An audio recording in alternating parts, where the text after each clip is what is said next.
Le Livre du ciel, tome 9, 1er novembre 1910. La consommation de l'union des volontés constitue l'union suprême.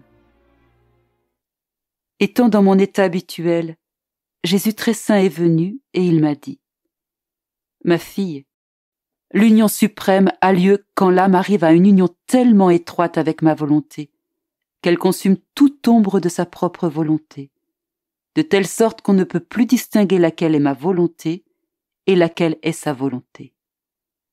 Alors ma volonté devient la vie de cette âme, de sorte que peu importe ce dont je dispose pour elle, de même que pour les autres, elle en est satisfaite.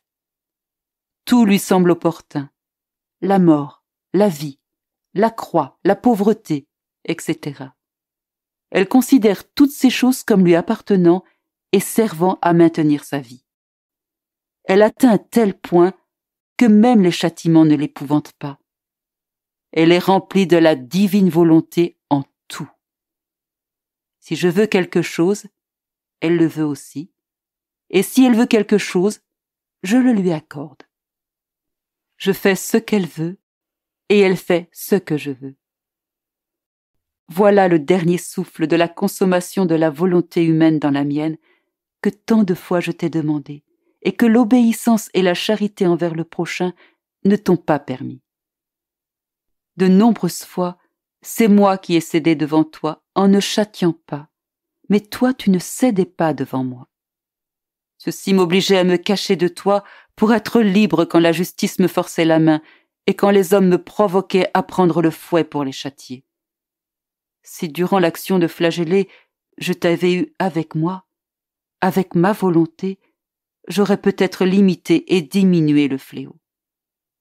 Parce qu'il n'y a pas de puissance plus grande au ciel et sur la terre qu'une âme qui en tout et pour tout est consumée dans ma volonté. Cette âme atteint le point de m'affaiblir et de me désarmer comme il lui plaît. Voilà l'union suprême.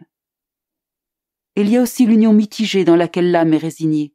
Oui, mais elle ne considère pas mes dispositions comme étant ses choses à elle, comme étant sa vie. Elle ne se délecte pas dans ma volonté, ou ne dissout pas la sienne dans la mienne.